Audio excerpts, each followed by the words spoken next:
A paz do Senhor Jesus, a todos os irmãos que me ouvem. Que bom nós podermos cultuar o nome do Senhor e declarar esses hinos de louvor ao Senhor nessa noite, não é verdade? Bom, antes de qualquer outra coisa, eu quero orar mais uma vez com você, eu quero convidar você a fechar novamente os seus olhos e a fazer essa oração junto comigo, lembrando não apenas nesse momento de você, mas de todos os milhões de brasileiros que também sofrem com esse mal da ansiedade, que você possa também nesse momento, como igreja do Senhor, se colocar a interceder pela vida daqueles que precisam do socorro do Senhor nesse momento. Vamos orar juntos? Pai querido, Deus de amor, nós te damos graças, em primeiro lugar, por podermos dizer que nós temos um Deus que nos ama, que cuida de nós, que está ali disposto sempre a estender as mãos e nos resgatar, nos trazer para fora, nos fazer, ó Pai, emergir, ó Deus. Pai, obrigado, Senhor. Muito obrigado por tudo que o Senhor já tem feito até aqui nas nossas vidas. Obrigado, Senhor, porque dia após dia o Senhor tem nos feito mais do que vencedores por meio daquele que nos amou, Senhor. Obrigado por cada louvor que aqui foi cantado, pela Tua palavra que foi lida no início desse culto, pelas orações feitas. Ó Pai, obrigado pela vida de cada um dos meus irmãos que está acompanhando esse culto nessa noite. Ó Deus querido, em nome de Jesus, que aonde essa palavra, a Tua palavra chegar, ó Deus, possa penetrar nos corações e, ó Deus, que nessa noite, ao sondar as nossas mentes e os nossos corações, o Senhor possa nos encontrar como uma boa terra, aonde a boa semente da Tua palavra é em nós semeada. E uma vez semeada em nós, a Tua palavra produz fruto e muito fruto para a glória do Teu nome, Senhor. Ó Deus querido, em nome de Jesus, que a Tua palavra possa trazer cura para as nossas almas nessa noite. Ó Deus, eu peço uma bênção toda especial pela vida, ó Deus, daqueles que nesse momento se encontram em aflição, em angústia, ansiosos, ó Deus, pelo porvir. Que no nome de Jesus, o Deus de paz, possa fazer com que a paz que transcende todo entendimento possa guardar os nossos corações nessa noite em Cristo Jesus. Oramos assim para a glória do Teu nome. Amém. Bom, eu quero que você, por favor, abra sua Bíblia aí em Filipenses, capítulo 4. Se você puder acompanhar a leitura, Filipenses, capítulo 4. Nós vamos ler a partir do versículo 4 até o versículo 9 e meditarmos juntos nessa noite. Bom, qualquer coisa você pode aí dar um pause se for necessário, para que você possa acompanhar a leitura e deixar a sua Bíblia aberta para que durante a semana você possa novamente meditar sobre esse texto. Diz assim a palavra do Senhor, no versículo 4: Alegrai-vos sempre no Senhor. E digo outra vez, alegrai-vos. Seja a vossa bondade conhecida por todos os homens. O Senhor está perto. Não andeis ansiosos por coisa alguma.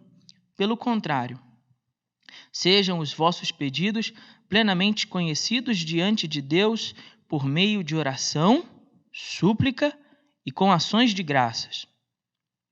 E a paz de Deus, que ultrapassa todo entendimento, guardará o vosso coração e os vossos pensamentos em Cristo Jesus.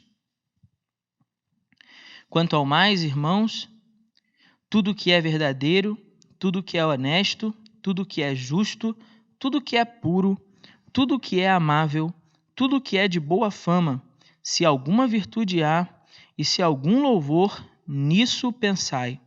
O que aprendeste, recebestes, ouvistes e vistes em mim, tudo isso praticai, e o Deus de paz estará convosco. Amém? Bom, antes de nós mergulharmos nesse texto de uma maneira bem detalhada aqui e propor, à luz dessa palavra que nós acabamos de ler, alguns ensinamentos que nos ajudem a superar esse mal da ansiedade, como esse é um assunto muito complexo e que tem aí um caráter técnico, científico, que tem sido estudado, né, com muita frequência nos últimos tempos, eu quero pedir a sua licença para fazer 2 observações. A primeira é que primeiro eu vou ler aqui algo que escrevi, fazendo com que você possa enxergar primeiro a ansiedade de um ponto de vista mais científico, mais técnico. Faço isso porque nós temos uma responsabilidade aqui também de orientar as pessoas, né, pelo grande número de pessoas que sofrem. Aqui, percebendo, se você se percebe sofrendo algum desses problemas que nós vamos mencionar aqui, médicos, casos clínicos, não deixe de procurar um tratamento, um psicólogo, um tratamento especializado que possa te acompanhar para você superar esse problema. E a segunda observação é que, justamente pela responsabilidade e pelo teor técnico desse assunto, eu vou precisar fazer uso aqui das minhas anotações, para não correr o risco de falar alguma coisa errada aqui para você. Então, você vai me ver durante essa mensagem lendo um pouco mais frequência do que o normal, tá bom? Bom, dito isso, vamos a algumas observações primeiro do campo científico sobre a ansiedade. Isso são dados da Organização Mundial de Saúde, então se você quiser, você pode depois pesquisar esses mesmos dados aí no Google, né? Segundo a Organização Mundial de Saúde, eu não sei se você sabia, mas o Brasil é o país mais ansioso do mundo. Isso mesmo que você acabou de ouvir. O Brasil é o campeão no que diz respeito à ansiedade, infelizmente. Cerca de 18,6 milhões de brasileiros convivem diariamente com esse transtorno. 18 milhões de pessoas, mais de 18 milhões de pessoas convivem com o transtorno da ansiedade. E o que é a ansiedade? Bom, a ansiedade é uma preocupação com o futuro que nos impede de viver plenamente o presente. A ansiedade, além de inútil, ela é também prejudicial, pois ela nos leva a nos ocupar excessivamente com um problema que ainda nem aconteceu. Então você passa muito tempo pensando e mergulhado no problema que ainda nem é, de fato, ali real. Já foi provado, né, pelos cientistas, pelos psicólogos, que mais de 70% das coisas com as quais nos preocupamos diariamente, elas nem sequer chegarão a acontecer. Mas a ansiedade nos faz antecipar esses problemas fictícios e nos levam a sofrer por eles hoje, no presente, como se eles já estivessem acontecendo. Aprendi isso, né, com o pastor Neil Barreto, então vou fazer questão de comentar o nome do pastor, né, e dar o crédito ao pastor, quando ele diz o seguinte: é como se você estivesse hoje sofrendo, por exemplo, com uma reunião de trabalho que você vai ter na sexta-feira. Só que de hoje, domingo, para sexta-feira, você ainda tem a segunda, a terça, a quarta, a quinta e aí sim a sexta-feira. E todos esses dias agora exercem um peso sobre você, uma antecipação desse problema que te impede de, nesse momento, nesse domingo, aqui, agora, estar plenamente atento à voz do Senhor por meio dessa pregação, por meio dessa palavra. A ansiedade, então, nos rouba do presente momento, porque nos faz viver antecipando um problema futuro. A ansiedade, ela é uma ilusão, pois ela nos dá a sensação de que nós estamos no controle. Mas, na verdade, trata-se de um distúrbio emocional. Para aqueles que são mais lógicos, né, mais dados aos números, uma explicação sobre a ansiedade, né, de uma maneira que talvez você entenda melhor, seria como se 60% da sua energia mental tivesse voltado para o futuro, 30% dessa energia mental tivesse no passado, mas especificamente olhando para o passado, para as coisas que aconteceram ruins, com medo de que essas coisas se repitam, e apenas 10% dessa energia está ali no presente. Ou seja, a ansiedade então rouba de você, drena a sua energia mental para que você possa viver o presente ali de maneira plena, com satisfação. O nosso cérebro ele possui uma região chamada hipotálamo. E nessa região, essa região fica ligada a uma glândula chamada hipófise. Eu sei que isso é bem técnico, mas você vai entender onde eu quero chegar. Essa glândula, hipófise, ela produz diversos hormônios que praticamente controlam todas as funções do organismo. Todas essas emoções provenientes da ansiedade são captadas pelo hipotálamo e esses sentimentos intensos acabam alterando o funcionamento e a relação do hipotálamo com a hipófise. Resultado, você começa a ter uma série de distúrbios na produção hormonal do seu corpo, por conta desses pensamentos, por conta desses sentimentos, por conta dessa antecipação excessiva com o futuro. Gera essa sobrecarga e começa então o corpo a reagir. Em resumo, esse distúrbio de ansiedade acaba fazendo com que o indivíduo sofra de diversas doenças. Essas doenças são chamadas de doenças psicossomáticas. O que é isso, pastor? Por que você está falando esse termo técnico?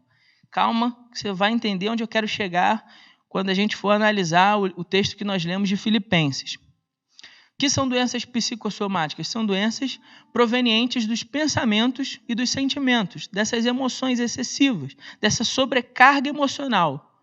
Começam-se a produzir distúrbios e esses distúrbios começam a afetar o corpo, o soma.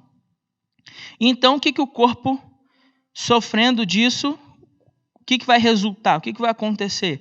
Vão surgir inúmeras doenças, como, por exemplo, doenças respiratórias, problemas circulatórios, doenças de pele, cefaleia, gastrite, úlceras, alterações no período menstrual, no caso das mulheres, ejaculação precoce, no caso dos homens, alterações, hipertensão arterial e diversos variados, muitos transtornos obsessivos compulsivos. Então veja o quanto a ansiedade ela produz em nós transtornos e malefícios, o quanto é prejudicial para a sua saúde que você viva excessivamente preocupado com questões futuras. Bom, para avaliarmos a ansiedade num ponto de vista bíblico, nós precisamos voltar às palavras de Jesus. Você há de lembrar que Jesus, no seu Sermão do Monte, em Mateus capítulo 6, ele disse que a incredulidade produz ansiedade. Ele disse assim, que os incrédulos, os gentios, que ficam ansiosos, preocupados com aquilo que vão comer, com aquilo que vão beber, com aquilo que vão vestir, se terão ou não um lugar para morar. E todas essas coisas produzem nos gentios ansiedade. E que aqueles que creem em Deus não deveriam se deixar tomar por essa preocupação, mas deveriam descansar sobre a poderosa mão do Senhor, sobre os braços aconchegantes da providência do Senhor. Jesus mostra que essa incredulidade pode sim causar ansiedade. Seguindo a lógica do pensamento de Jesus, nós ficamos ansiosos porque duvidamos que Deus seja suficientemente bom, suficientemente sábio e suficientemente poderoso para cuidar das nossas vidas. Pensem comigo, se eu creio num Deus que é todo-poderoso, que sabe de todas as coisas e sabe o que é melhor para mim, e que me ama, e que tem todo o poder de me fazer o bem, isso me dá duas alternativas. Ou eu descanso nos braços da providência de Deus e com isso tenho paz em minha alma, ou me deixo ser tomado por essa carga de emoções que vão produzir em mim extrema ansiedade com o futuro. E é isso que Jesus está falando. À luz do texto de Paulo, nós devemos lidar com a ansiedade de 3 maneiras. O texto nos orienta para, primeiro, você precisa orar corretamente. Se você puder anotar isso, de alguma maneira registrar isso, talvez no bloco de notas do seu celular ou num papel e caneta, anote isso. Tenho certeza que isso pode abençoar muito a sua vida. O texto de Paulo que nós lemos em Filipenses, ele nos dá 3 orientações para lidarmos com a ansiedade. A primeira é orar corretamente, a segunda é pensar corretamente e a terceira é agir corretamente. Vamos falar de cada uma delas. Primeiro no versículo 6, leia comigo mais uma vez, ele diz assim: não andeis ansiosos por coisa alguma, pelo contrário, sejam os vossos pedidos plenamente conhecidos diante de Deus. Preste bem atenção agora. Por meio da oração, súplica e ações de graça. Oração, súplica e ações de graça. Nesse texto, Paulo menciona 3 elementos que precisam ser percebidos nas nossas orações para vencermos a ansiedade. Primeiro, vamos falar sobre a oração. No texto aqui, no original, o Novo Testamento, você sabe, foi escrito em grego, e a palavra oração aqui poderia ser substituída também por adoração. Pastor, está errado? Você está dizendo que está errado? Não, não está errado. O que isso quer dizer?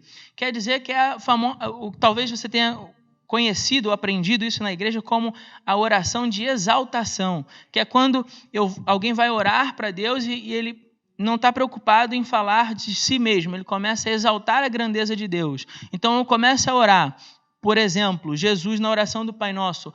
Pai nosso que estás no céu, santificado seja o teu nome, venha a nós o teu reino, seja feita a tua vontade. O que Jesus está fazendo? Está exaltando o Pai. É quando nós vamos orar e nós começamos a declarar: Senhor, o Senhor é bom, toda a terra está cheia da sua glória, o Senhor é maravilhoso, grande, poderoso, o Senhor é benigno, o Senhor é misericordioso, rico em perdoar, rico em graça. Nós começamos a exaltar o nome do Senhor. É a oração de exaltação. É quando você vai a Deus para adorar. Por que isso é importante para vencermos a ansiedade? Porque ao fazer isso, nós estamos reconhecendo que o trono do universo está ocupado, de que o Senhor reina sobre todas as coisas. Nós reconhecemos o governo, o domínio do Senhor sobre todas as coisas. E se eu reconheço isso, se eu creio nisso, que há um Deus, que nós não estamos aqui nesse mundo por mera obra do acaso ou como um capricho da natureza, como eu falei hoje pela manhã, se eu reconheço isso, estou aqui porque existe um Deus criador que me criou, que me formou e que cuida de todas as coisas, então eu posso descansar que Ele lá está cuidando de tudo. Ele está observando e Ele está com a sua mão poderosa e de maneira sábia cuidando de todas as coisas. Depois Paulo fala sobre a súplica. E o que é a súplica? A súplica é um pedido insistente e humilde. É quando nós vamos a Deus para pedir aquilo que nós realmente precisamos. Então não significa que você vai a Deus apenas para exaltá-lo, mas também para colocar diante dele cada uma das coisas que talvez estejam roubando o seu sono, que talvez estejam roubando a sua paz, que talvez estejam inquietando os seus dias, o seu pensamento. E então você vai diante de Deus e começa a falar para Ele: Senhor, essa situação, e você especifica a situação, e você diz: Senhor, isso está acontecendo, Senhor. E eu não estou conseguindo lidar com isso, Senhor. E eu não tenho forças em mim mesmo para resolver essa situação. Senhor, me ajuda. Pai, cuida de mim. Eu estou precisando disso, disso. E de maneira humilde, com o coração contrito, você coloca para Deus cada uma das tuas necessidades. Vou lembrar você o texto que nós lemos aqui no início do culto, lido pelo nosso irmão Renato. 1 Pedro 5, versículo 7 vai dizer: lançando sobre Ele toda a nossa ansiedade. Por quê? Porque Ele tem cuidado de nós. Porque Deus tem cuidado de nós. E é por isso que você deve, na sua oração, apresentar a Deus tudo aquilo que está aí dentro do seu coração. A Bíblia também diz em Jeremias, capítulo 29, versículo 11, que Deus tem planos de nos fazer o bem e não o mal, para nos dar um futuro e uma esperança. A Bíblia também vai dizer que aquele que pede, recebe. O que busca, encontra. E o que bate, vê a porta se abrir. E é exatamente por isso que você não pode ter medo de chegar diante de Deus e abrir o coração e dizer o que está aí no seu coração que você precisa.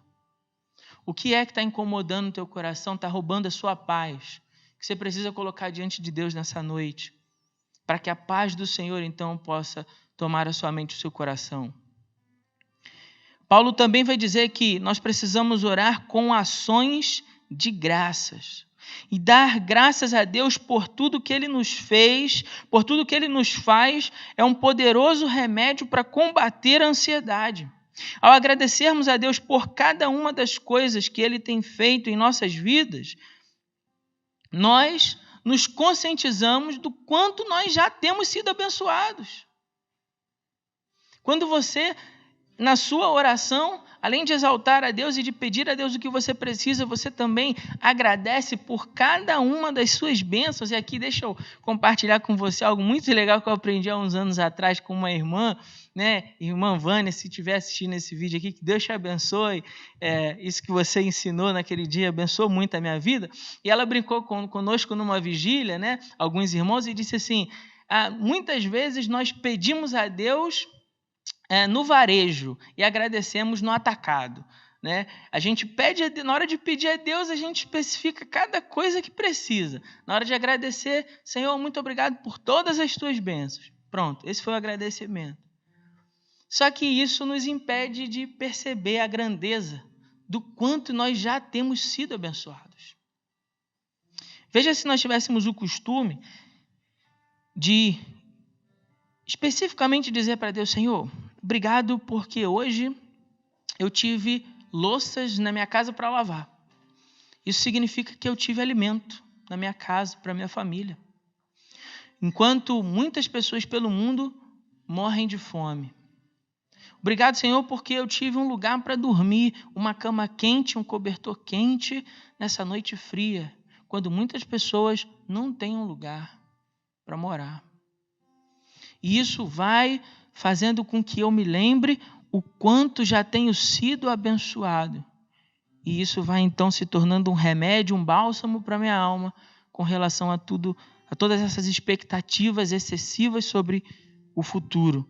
Ter o hábito de agradecer por cada uma das bênçãos que nós recebemos ajuda a construir na nossa mente verdadeiras galerias de troféu. Os irmãos aqui da PIB já me ouviram falar disso, né? Mas deixa eu repetir aqui para quem não sabe disso aprender hoje aqui. O que são essas galerias de troféu? É quando você começa a guardar na sua memória todas as vitórias que o Senhor já te deu.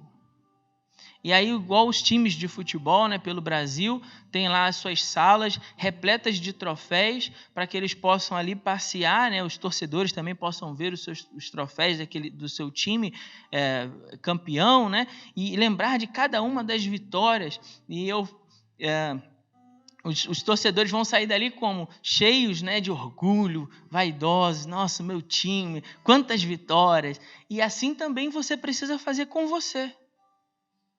Lembrar daquilo que Deus já te deu vitória lá atrás, no passado. E isso vai encher você de confiança para ver o futuro, o que vier. O desafio que se apresentar diante de mim, eu poderei superar. É o que Davi fez, por exemplo, quando foi enfrentar o gigante Golias. Quando questionado sobre a sua capacidade, se ele venceria ou não o gigante, ele fala assim, bom, Deus já foi comigo com o leão e com o urso. Então, esse gigante é mais um que vai entrar na minha galeria de troféus. E você conhece a história, sabe como ela termina.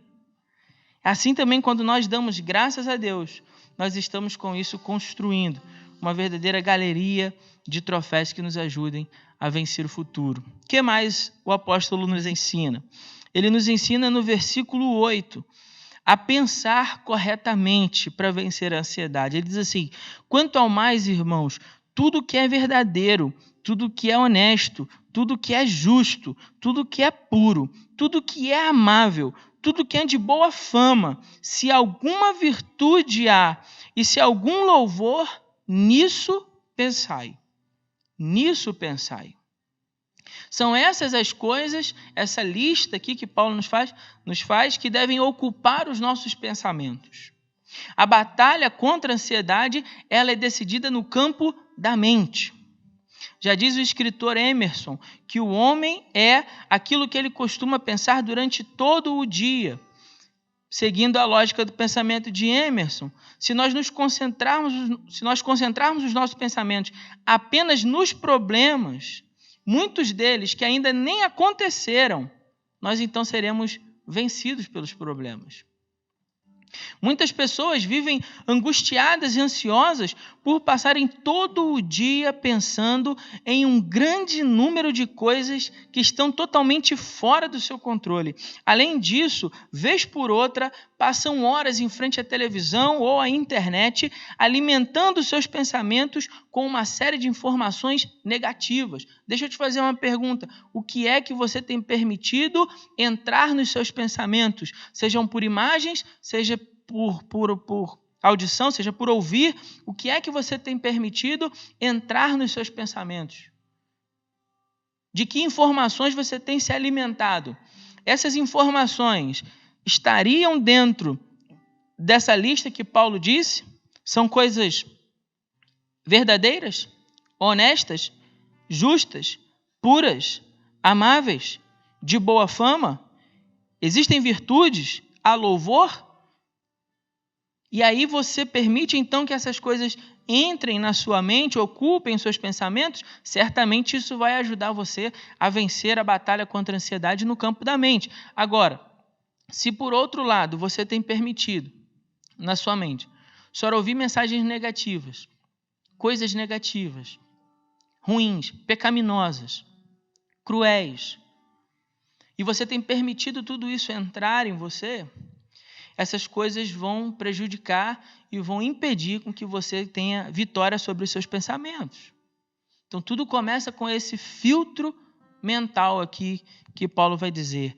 Pense corretamente. É preciso tomar cuidado com os nossos pensamentos. Esteja atento para aquilo que você permite entrar nos seus pensamentos, quer seja por palavras ou imagens. A palavra do Senhor nos alerta para voltarmos os nossos pensamentos para Deus e para tudo aquilo que é bom. E então você terá forças para vencer esse combate.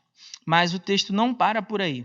Não basta apenas você orar corretamente e pensar corretamente. Você precisa também agir corretamente.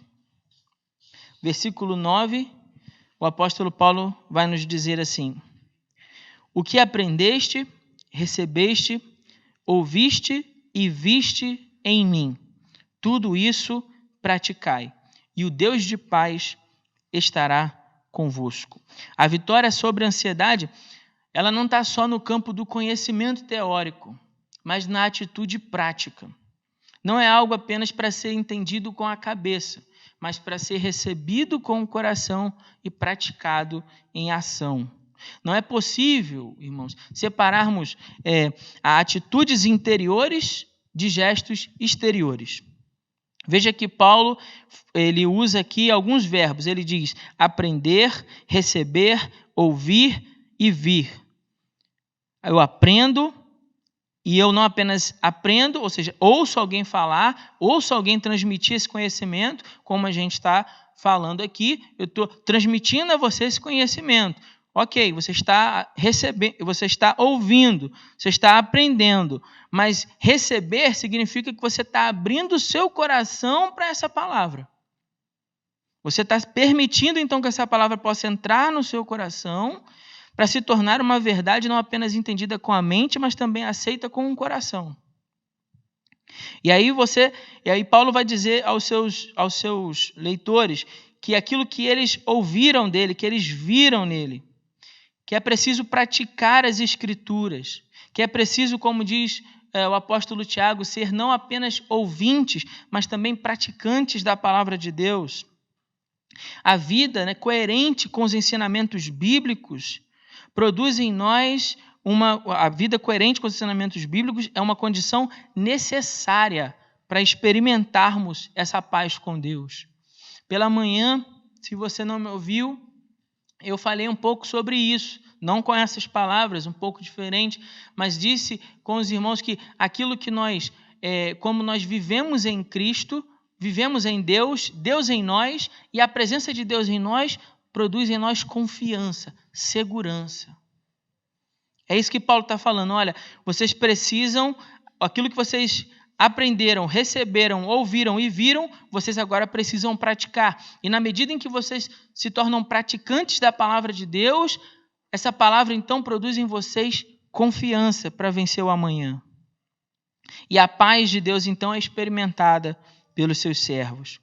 O exercício constante dos ensinamentos da palavra de Deus em nossa vida diária se torna uma grande ferramenta para ajudar a fixar a nossa atenção nas coisas do alto, naquilo que provém de Deus, naquilo que nos trará um benefício real. Isso certamente vai ser mais proveitoso do que você passar o dia inteiro se ocupando de informações que não vão te ajudar a vencer a ansiedade. Paulo considera 4 atividades aqui, nós já falamos dela. Aprender, receber, ouvir e ver. Uma coisa é você aprender a verdade e outra coisa bem diferente é você receber e assimilar essa verdade. Não basta apenas que você tenha esse conhecimento em sua cabeça. É preciso que essa verdade tenha lugar no seu coração e no seu coração ela dê lugar a uma ação prática de vida diária.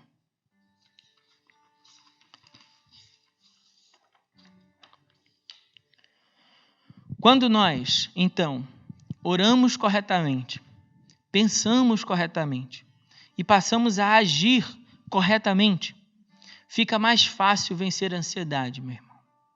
A palavra de Deus nos diz que a paz de Deus, o versículo 7, a paz de Deus, que ultrapassa todo entendimento, guardará o nosso coração e os nossos pensamentos em Cristo Jesus.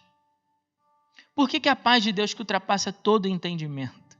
Já pensou nisso? Porque é uma paz que nos enche o coração e a mente e ela não está fundamentada na lógica humana. Então, pelo prisma, pela perspectiva humana, pela uma avaliação humana, você olha para o João e diz assim, como o João tem paz? Como é que o João pode estar calmo, tranquilo, sereno, no meio de tudo isso que está acontecendo? Tem uma confusão enorme em volta do João. Por que o João tem essa paz? Por que o João está calmo, está tranquilo? Por quê? Humanamente, não dá para compreender. Ultrapassa todo o entendimento humano.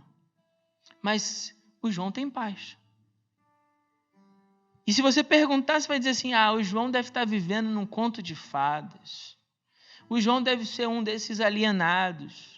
Um desses bíblias que andam por aí, que só quer saber de igreja. Não é isso não, irmão. O João não é nenhum alienado, não é nenhum... Além de, sim, crer na Bíblia e andar com o Senhor, mas é porque a paz, o Deus de paz, guarda sua mente e o seu coração. Significa que os problemas, então, desaparecerão, pastor? É isso que você está dizendo? Não é isso que eu estou dizendo. Eu espero que você não tenha entendido isso. Eu estou dizendo que a paz aqui não se refere apenas à ausência de conflitos, mas é a paz que desfruta aquele que tem certeza do cuidado, da provisão de Deus, do Jeová Jirê, do Deus que proverá todas as suas necessidades. Do Deus que proverá tudo aquilo que ele precisar na sua caminhada, ainda que o futuro apresente grandes desafios, grandes problemas, ele sabe que pode confiar em Deus. Que ele tem um Deus com quem ele pode contar. Ele tem um Deus grande, poderoso, maravilhoso, misericordioso, que cuida dele, que guarda ele, que tem planos de lhe fazer o bem e não o mal, de dar um futuro, uma esperança, de guardar a sua vida por toda a eternidade. Ele confia nesse Deus. E então a paz supera os problemas e as adversidades ao seu redor para guardar o seu coração e a sua mente. A tranquilidade que experimenta aquele que possui a certeza que Deus está no controle de todas as coisas. A paz do Todo-Poderoso. A paz do Jeová Shalom. O Deus de paz, como diz no hebraico. Veja que em muitos momentos você vê no Velho Testamento o Deus de paz, o Jeová Shalom, sendo invocado, mas os judeus ali estão em momentos de guerra, de conflito, de crise. Como pode? Eles estão declarando palavras de louvor e exaltação ao Jeová Shalom. Se está uma guerra acontecendo, é porque o Jeová Shalom, o Deus de paz, não é o Deus da ausência de conflitos, é o Deus que traz a paz em meio aos conflitos que nós enfrentamos. É o Deus que põe ordem na desordem que está o nosso coração e os nossos pensamentos. Esse Deus de paz e essa paz de Deus que agora então precisa encher o nosso coração, a nossa mente, para nos fazer superar esse mal da ansiedade. Bom, que Deus te abençoe com essa palavra, que essa palavra possa encontrar morada aí no seu coração, que você possa refletir em tudo aquilo que foi dito aqui nessa noite e essas palavras possam te ajudar a enfrentar o dia a dia, as dificuldades que você tem enfrentado nesse momento, que no nome de Jesus, a minha oração é que esse Deus de paz, Jeová Shalom, possa então tomar a sua mente, o seu coração nessa noite, te dar uma noite de descanso, como você já não tem há muito tempo. Você diz assim, de fato, Deus está cuidando de todas as coisas.